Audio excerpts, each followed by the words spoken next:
Makofi kwa Yesu kabisa.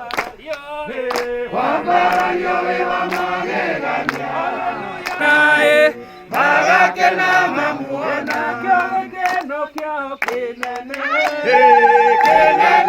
mamuona.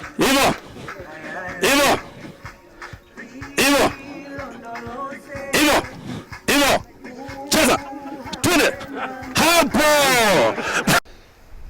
Mambo ni mawili katika Kenya hii, mimi ninavyoona tukienda hapa mbele. Kuna kundi ya watu wanataka kutuuzia uoga, lazima upige kura jinsi fulani. Wanataka kutuuzia ukabila, lazima uwe na kiongozi ya kabila yako ndiye aende akufanyie negotiation uko kwa serikali. Na kuna kundi ya pande hii ambaye tunasema sisi kama Wakenya shida zetu tunaweza kutafuta vile ya kuzuluhisha, na shida yetu tunataka kila biashara ianze biashara ndogo, wapate nafasi ya kuendesha biashara zao.